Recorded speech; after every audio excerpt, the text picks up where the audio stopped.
So today I had an unexpected surprise. A couple months ago, I think back in February actually, uh, Wizards of the Coast announced that they were teaming up with Netflix to release a starter box for Dungeons and Dragons that tied into Stranger Things. Now, if you've seen Stranger Things, you know that Dungeons and Dragons plays heavily into the characters and stuff. As a matter of fact, even the monsters of the seasons are named after Dungeons and Dragons monsters. Well, this starter set looked pretty interesting, so I reserved it on Amazon. Well, it was supposed to come out in May, and then I think it changed to April. But anyway, unexpectedly today I received. Get this out of the way. Oh, my copy of the Stranger Things Dungeons & Dragons starter set. So, I didn't see very many other people with it, so I decided, why don't I go ahead and do an unboxing video of it? So here I am. So, gonna go ahead and dive right into it. First thing you notice is obviously the theming of the Stranger Things. It's got the Hasbro Gaming logo really big, which is actually kind of uncharacteristic for Dungeons and Dragons, but I figure that has something to do with them having the rights to the Stranger Things toys. So, and Wizards is a Hasbro owned company, but they're kind of autonomous. Anyway, the first thing you'll notice is the heavy Stranger Things tie-in and the fact that it says 2 Demogorgon figures included. And there's one right there, and it looks great. If you've seen Stranger Things, that's the spoilers. That's the monster from season 1. Let's take a look in the back. I mean, it looks great. It takes heavy cues from the original red box of Dungeons and Dragons. It would have been cool if they did like the blue box from back in the day, just because they've already done a throwback red Dungeons and Dragons starter set with 4th edition, so it'll kind of look redundant on my shelf. Anyway, so Dungeons and Dragons Stranger Things, it says embark on a Dungeons and Dragons adventure created by Mike. Mike Wheeler from Hawkins, Indiana has created an awesome Dungeons and Dragons adventure, and now you get to play it. Pick your character. Will you be Will the Wise or Dustin the Dwarf? And get your fireballs ready as you investigate the mysterious castle and battle the ferocious Demogorgon. Will you make it out alive? Will you encounter a beast with 7 heads? Did you pack your wrist rocket? Prepare yourself for anything because this game just got stranger. This is great for a new Dungeons and Dragons player.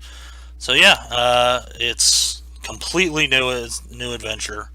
The characters are tied to the pre-gen characters are tied to the characters from the show, and has some dice and, as I stated, 2 separate Demogorgon miniatures, which is kind of strange. I would have preferred 2 different ones. Maybe like if you've seen Stranger Things, they had the demo dogs in the 2nd season. That would have been cool to have one of those. But anyway, trusty knife.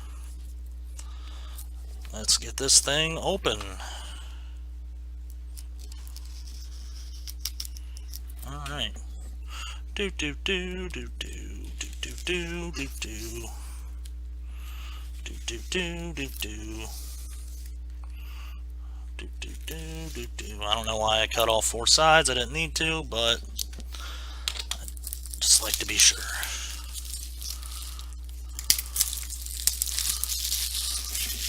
Get that out of the way. Alrighty. Here we go.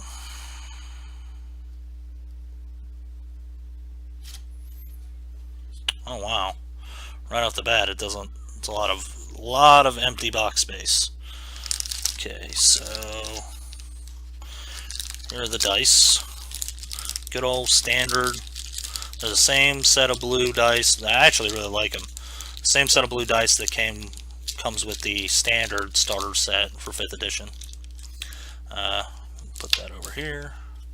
Here are the Demogorgons. How cool. Ooh, here's the... Oh, I really like that. It's, feels a little flimsy. It's not hard plastic at all. It's kind of rubbery. If you can see, like, it's moving a lot. Kind of jiggly. I mean, it's not the highest quality, but I mean, I'll use it for sure. Definitely not as a Demogorgon, because if you know your D&D lore, this is not what a Demogorgon is like. And let's look at the unpainted one. Same thing, just unpainted. Doesn't really... The painted one is only the mouth is painted, really, so I mean, big deal. I might paint it totally different and use it as a different, maybe similar monster. But there's that. Alright, pull this up, and here we got the starter set rulebook, which, oh, was pretty heavy. Okay. Let's see. It's got some of this cool, some cool, like, weathering effect. It looks like, yeah, see, even it's got, oh man, this tie-in is really strong. Not that I'm surprised, but I'm not sure I really like the tie-in being this strong, that it's even got screenshots from the show, but looks like just the basic starter set rules, which is fine. I didn't expect anything different. It might have, it might be a little updated here and there, but it's not going to be anything crazy. Let's see. Some monster stat blocks of the stuff you'll be fighting on the adventure. Let's see the back.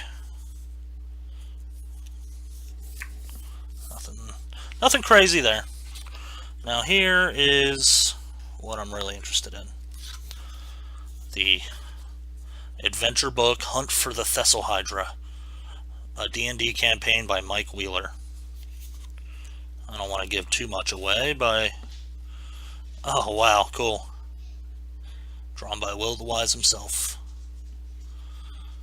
Notes to myself as a dungeon master. We should be able to finish this story in one night.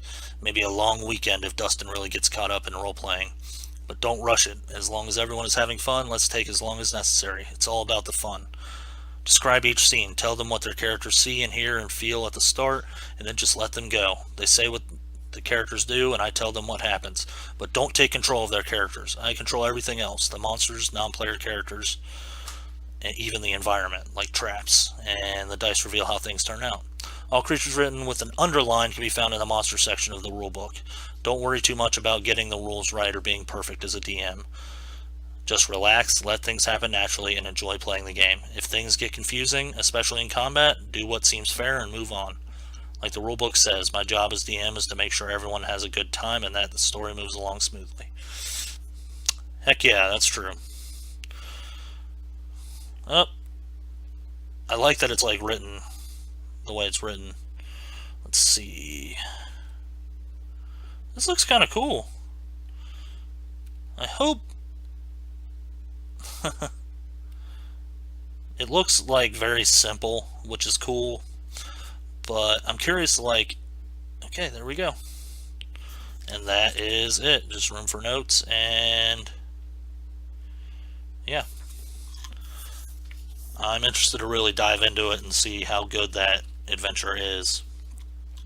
And I hope it's not just like simple cash in, and it actually has some depth to it. Alright, so here we got the character sheets from each of the characters of the show.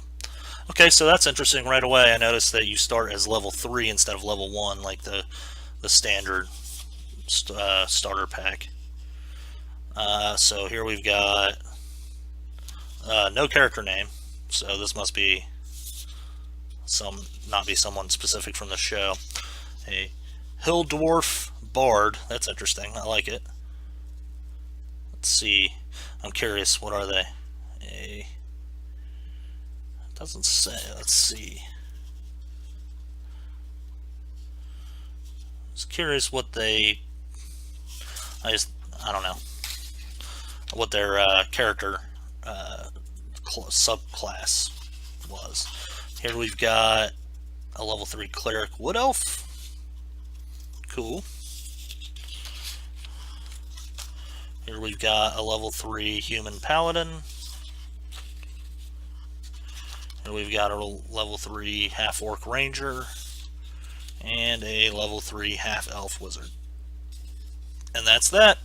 That is all she wrote.